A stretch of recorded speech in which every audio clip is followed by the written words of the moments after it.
Hello, guys. Hopefully, I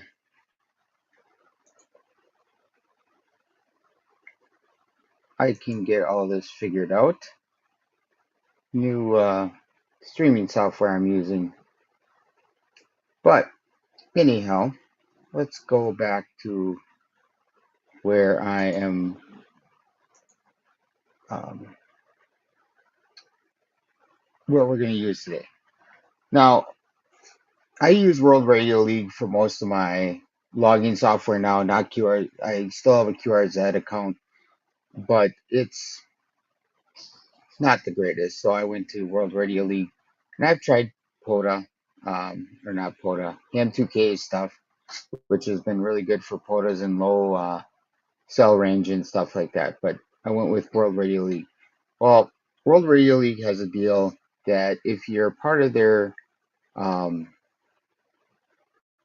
what you call it, part of that, you can also do um, ham radio. Oh my gosh. Um,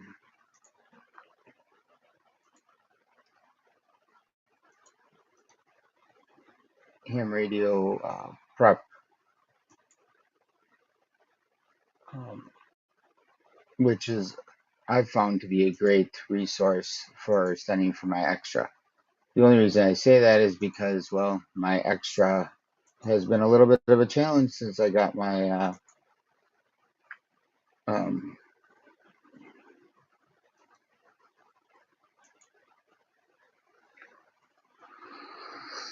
and of course it did that. Let's see if I can do something. I should have figured this out before.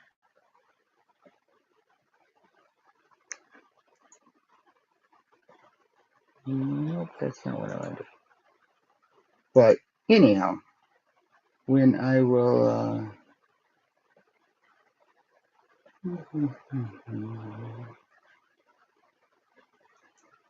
But first thing I'm going to bring up is I do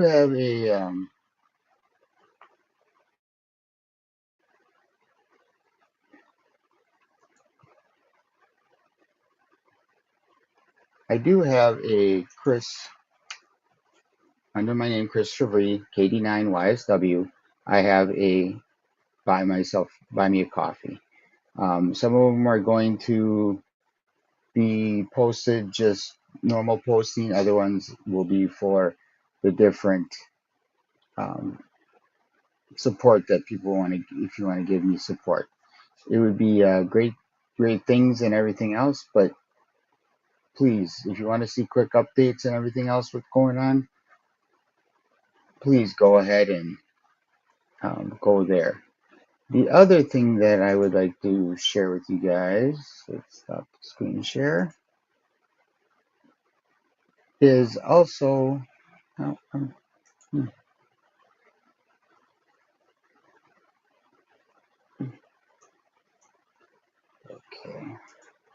I guess I'll have to do that.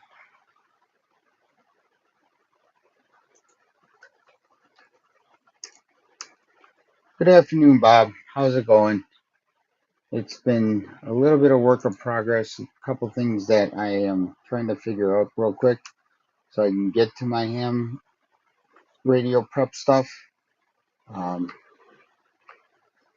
which I can do over on one side, but I can't do on the other, which is really, really, really frustrating. I do a lot of stuff under my here, go dashboard. Let's log out.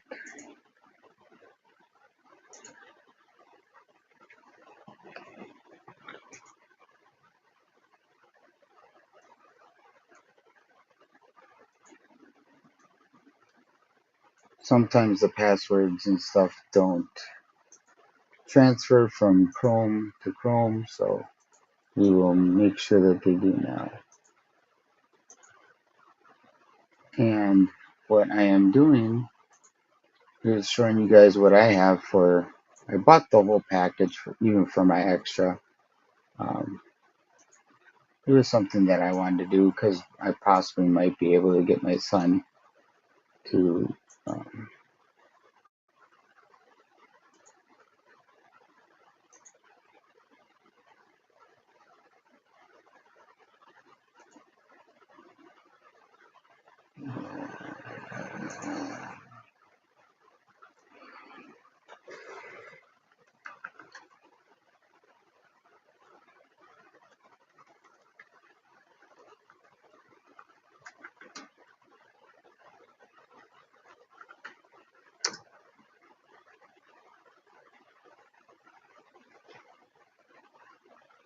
okay. Yeah,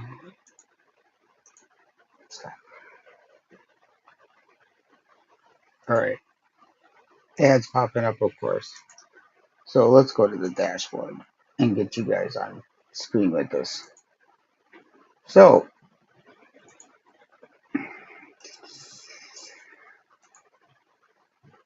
ham radio prep has three levels. It has your technician's license, your general license, and your amateur extra. As you can see, I've gone through 28% of my extra so far. I do this when I'm at work or if I'm waiting for somebody or something, or I just have something. I just do that instead of doing other things. Also, I bought the package with the ham radio basics, which I personally might not need, but it might not be bad for like my son or others that I share my stuff with. The other one is HF Masterclass, which I'm not enrolled in yet, and I will do that after I am done. Emergency communications not rolled. I haven't reviewed this yet, and honestly, with my background in EMS and um, EMS and other things, it is one of those things. And I'm not sure if I will take that due to the fact that I've worked in EMS and corrections and stuff like that, and I've had a lot of radio expertise in um, emergency communications. That being said, I'm not saying it's a bad thing, but it's not something that I might do. I might review it just to see how it is. And then, of course, learning how to operate on satellite and space operations. You can take all of these classes if you want, but today we're just going to work on the amateur extra course. I believe it's, let me see here. Yeah, receiver performance characteristics video. Now it gives you this video, which we'll go through here in a little bit. It's about 10 minutes long. Then I'll show you the text lesson, and then I will go through the quiz section. It's this live stream is basically to have show you all what it is like to use it, and it's a great thing.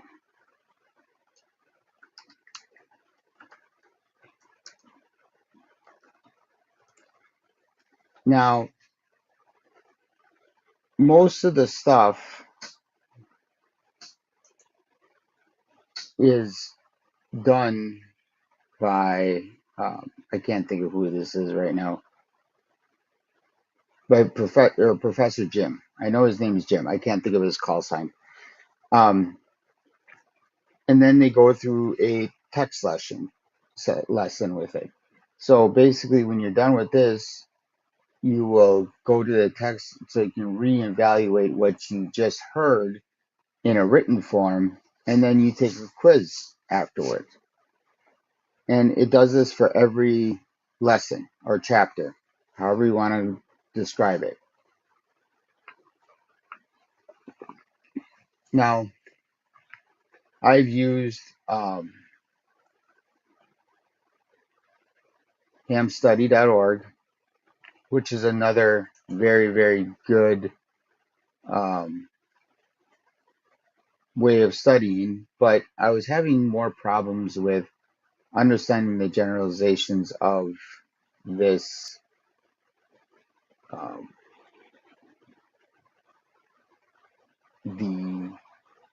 study material for extra. It's a very sometimes difficult thing to figure out.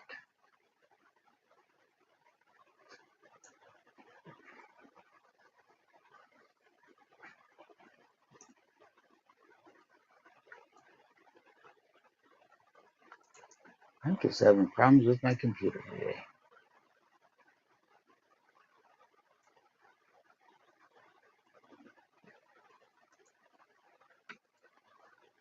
That is the nice thing about ham radio prep. They allow you to do all of them in a package or just do one or the other.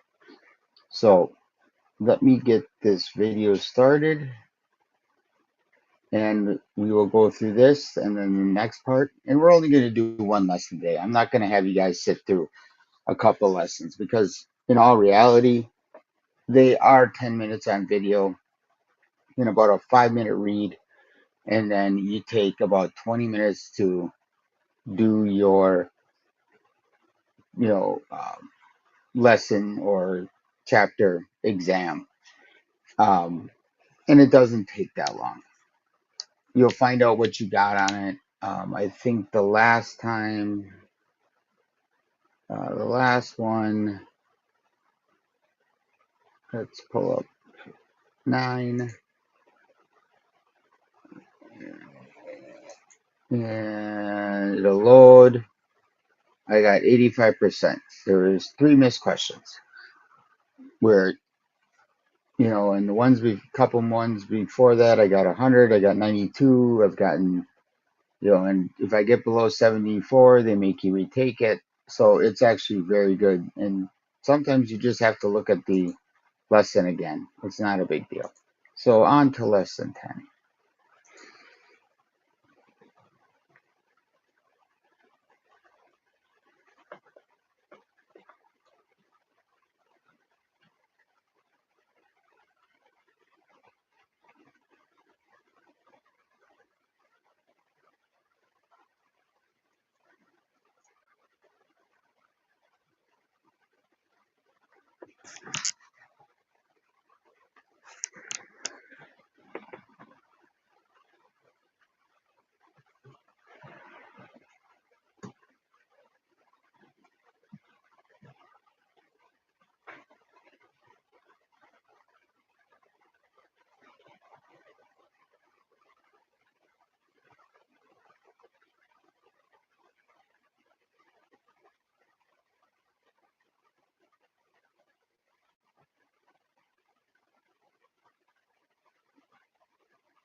to select from. By varying the IF bandwidth, receive bandwidth can be set to match the modulation bandwidth, maximizing signal-to-noise ratio and minimizing interference. Does your receiver have IF shift control? You can use it to reduce interference from stations transmitting on adjacent frequencies. Even the best radios have a limit to the signal level they can receive. The minimum discernible signal is also called the MDS. Another term would be the receiver noise floor. Noise floor is the level of background noise present before receiving signals. Think of it like the background static level. Let's calculate the noise floor of a receiver. It is the ratio in dB of the noise generated by the receiver to the theoretical minimum noise. The resulting MDS is usually shown in calculations as dBm, or decibel milliwatts. That can be converted to a power level in watts. A minimum discernible signal of minus 100 dBm converts to 0.1 picowatts. An important receiver noise floor figure is minus 174 dBm. It represents the theoretical noise in a 1 Hz bandwidth at the input of a perfect receiver at room temperature. How can you measure when desensitization will occur? Measure the blocking dynamic range of a receiver. It's how good the receiver is at blocking out those strong nearby signals up to desensitization. You can calculate the blocking dynamic range, also known as the BDR. It's the difference in dB between the noise floor and the level of an incoming signal that will cause 1 dB of gain compression.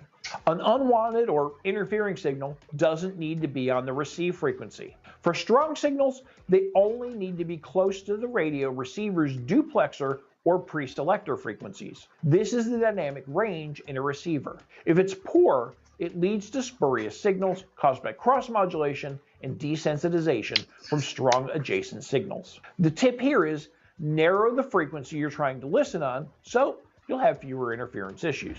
Engineering the right bandwidth in a receiver is important. For instance, if you increase the bandwidth from 50 Hz to 1000 Hz, it increases the noise floor by 13 dB. Let's get down into the details and look at measures of circuit performance. When looking at the resonance behavior of an oscillator and a series tuned circuit, technicians look at the Q factor. The Q factor is a measure of performance of a tuned or resonant circuit. To measure the Q of a series tuned circuit, the bandwidth of the circuit's frequency response can be used. Here's how intermodulation happens. During the combination of the signals, two sets of frequencies can occur. You'll get frequencies that are present due to addition. Think 10 MHz plus 10 MHz equals 20 MHz. These are called harmonics or resonant frequencies. Frequencies can also be created by multiplication. 10 MHz times 2 is 20 MHz. That would be called a second order harmonic. 10 MHz times 3 is, you guessed it, 30 MHz. And that would be a third order harmonic. The first harmonic, 10 MHz, and the third harmonic, 30 MHz, are called odd order products. These become of particular interest in an RF receiver. Odd order products of two signals in the band of interest are also likely to be within the band. That makes them very difficult to filter out.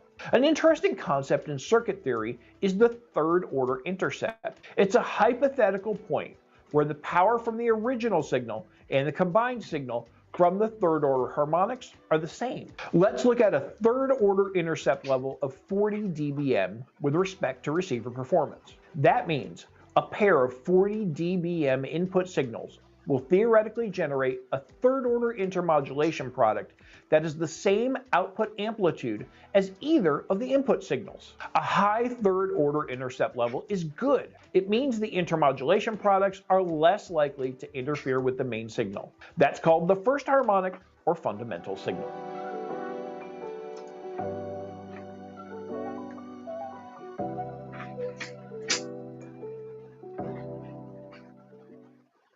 So at this time, it wants you to go to the next lesson.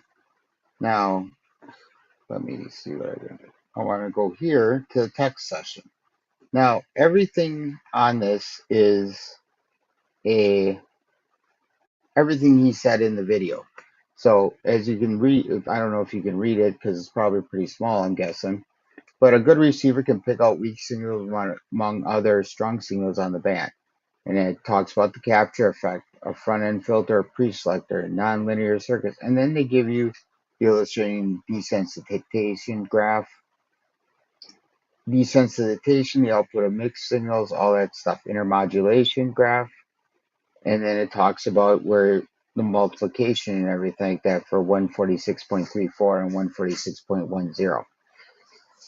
You keep going, the reference of voltage of the analog to digital converter, the local oscillator phase, noise mixing with adjacent strong signals, and create. Now, everything in blue is going to be a question or an answer. So this will be part of one of the questions or part of one of the answers to do it. The counter, it heterodyne, it goes over everything that you just went through, and it's very good, especially if you don't remember a lot of stuff while you're going through the video, to actually go through this again so that you can figure it out. Mind you, I do have the mobile app, so I do a lot of this when I'm at work or I'm at home. You know, if I'm just sitting here doing stuff, I'm not always on the computer, or we're doing um, my kids are doing stuff around, and I just whatever. I'm watching a live stream. I'm doing this. It's different stuff like that.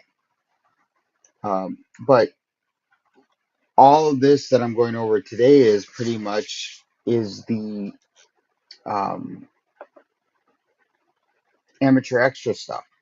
I'm currently a general. I'm a VE with KO4 AFL on the Discord for Ham Radio Clubhouse. I only can do technicians, and I'm like, why not bring more people into this and get my extra? I might have a son that might actually want to do this too. So we'll see what happens with that. But went through the text session. Now it gives you questions. Now my score is 4%. I missed 21 questions. Well, I probably haven't done that yet. So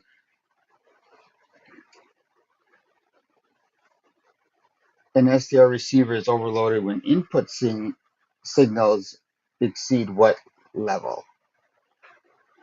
And I gotta remember what it is. I believe it's C. No, it's D. Wrong answer, Chris. I got it correct. And it's nice that it gives you the correct answer. If you do correct answer, it gives you the correct, or no, you're wrong, and give you the explanation why.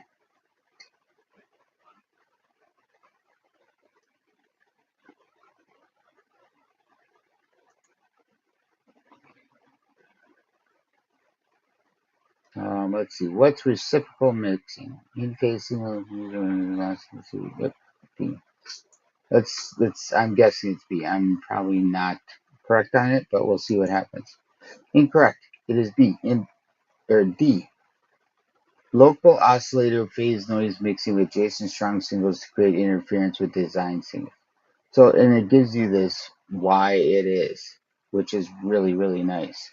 Um, it's one of the best things that I feel helps a lot.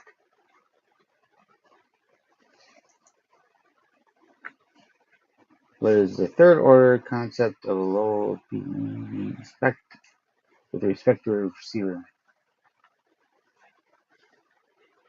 We can sound signals up to 40 dB. About noise floor without the third order. Okay.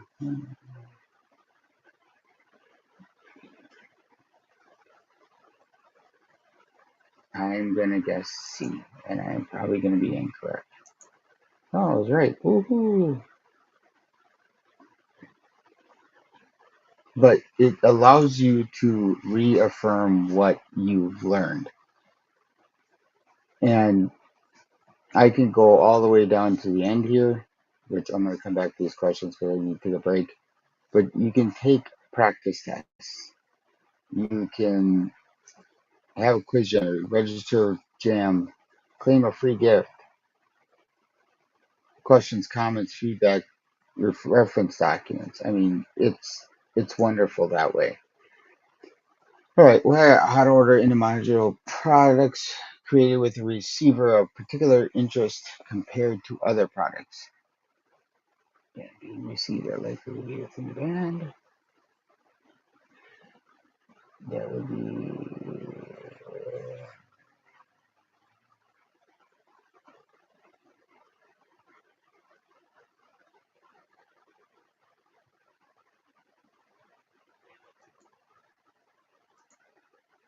Yeah,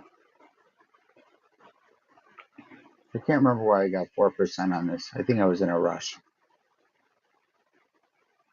But this will this helps going through everything. And Porta Boy, basically we're going for our extra.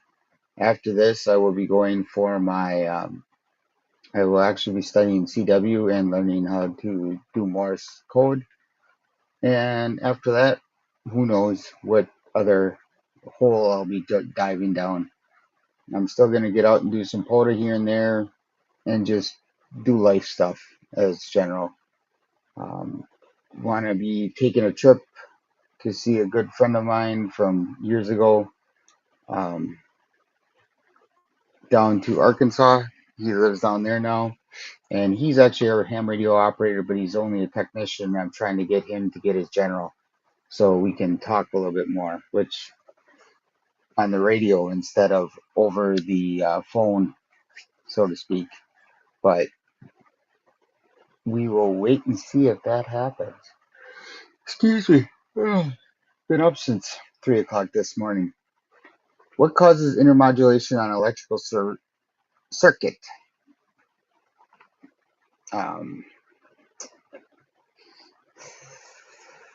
this one I do not remember, so I'm going to guess. I figured that.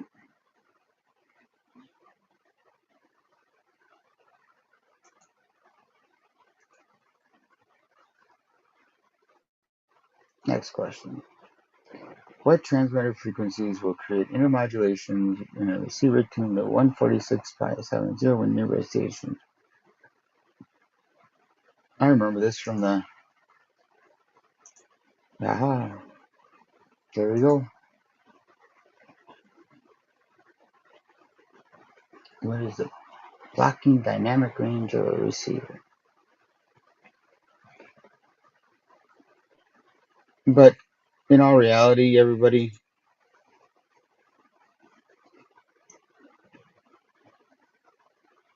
yes, Porta Boy, it is one of the best things to do. That works great. And I'll tell you this, to spend a little bit of money that, I mean, this, to get all of them so that if you need to, you can pass it on to somebody or do that,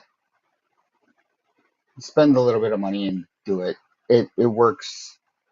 I'm learning more from this software than I am from the other softwares. And I actually got a Gordon West book, and the Gordon West book works great, but I still don't remember everything in Gordon West. I'm remembering more off of here. So it's one of those things. It's all depending on how you learn. If you learn real well by reading, great. If you learn by reading and writing, perfect. If you learn by looking at a computer screen or something like that, I never did before, and now all of a sudden I am. It's great. It's one of those things that everybody needs to figure out the way they learn if they want to excel in this hobby. And if you want to learn more, there are classes out on it. There's places you can go for it. The ARRL has them. Now, I'm not a ARRL member yet. I haven't decided if I want to be, but that's my choice to make, and I really don't like discussing it, so to speak, so I don't bring it up that often. Uh, Being a type 1 diabetic, I like APRS because my mom has it on her phone. She knows my call sign. She can look up exactly where I'm at. And if I'm at a place too long, she will call me and go, why are you beaconing from your house? So I'm getting my family into it, and I'm getting my dad said that he had an uncle that used to do it too, but I never got to meet him. But it's it's a big thing. It's something other than um,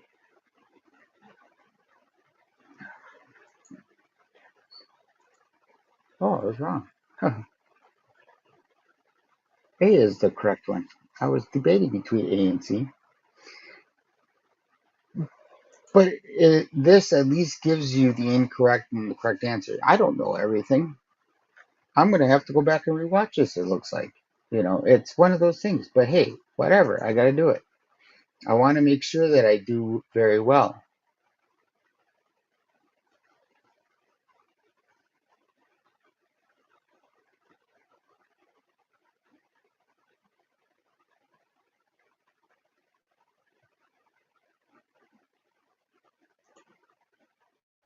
This I don't remember. I was right.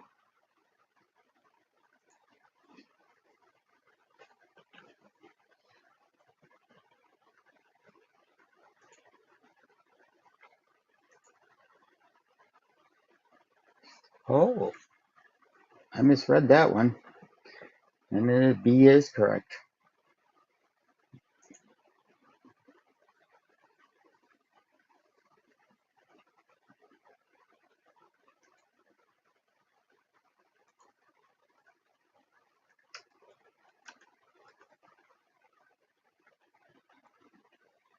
This way of learning has helped me a lot, but it also hinders me a lot because I'm looking at my phone or I'm looking at a computer screen, and I'm trying to get away from that a little bit. But I always can pick up the Gordon West book and just read over that a few times.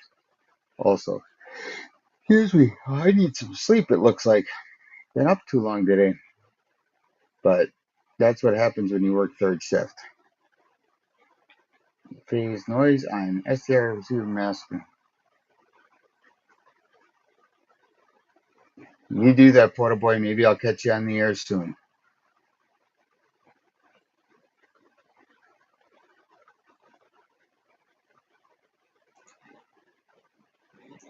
Nope, I was wrong on that one too.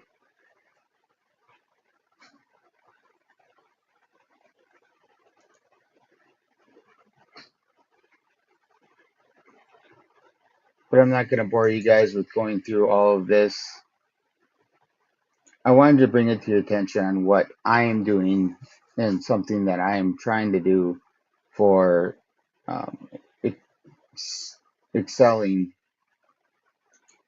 um, in my ham radio studies. Ham radio, getting your ham radio technician license is the first step to a lifelong of reading, so to speak.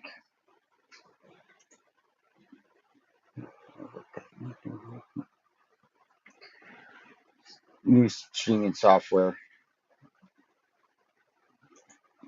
There you go. And it's it's a way of doing a lot of things. And we need to all figure out a way to keep our hobby and some people say service going. Most of us are in the 30s, 40s, and 50s and older. Gain the knowledge from the older people, gain the knowledge from someone that's more advanced from you. It helps. There's a lot of things out there that I learned by just going on a POTA with N1OG. There are a lot of things that I learn every day that I go out and put up my gear. I know that what you call it, case, not the Harbor Freight cases are just a silly thing to do when I could put it in a backpack and carry it in. But that's all stuff I'm learning. Maybe one of these days I'll get you guys on a live stream and we'll do a shopping trip to Amazon. Basically, show you what I'm going to do for my backpack that I'm going to build up. I already went to, if I can grab one. I basically bought these pouches. Oh, you really can't see it, but they're they're canvas pouches, and they weren't that expensive, but they hold gear very well. I have one just with my end-fed antennas. It works great. Ham Shack Down with his shadow circuits. He makes great bags. Those might fit you. Mine, I have too much of an array of um, antennas to put in there, so I take a bunch of them. I take a bunch of head feds with me when I go. Shadow. I have one of the shadow circuits, 7x7s, and it works great for my G90 and the VE19. Works awesome. I love it. But that's all stuff I'm learning yet. If you don't learn while you're doing this hobby, it's not any fun. It's more fun when you're learning something new. But I'm gonna say 73 to you all. I'm gonna finish up this quiz, and I'm gonna go take a nap because this guy has to work tonight. So 7-3 from KD9 YSW. Enjoy.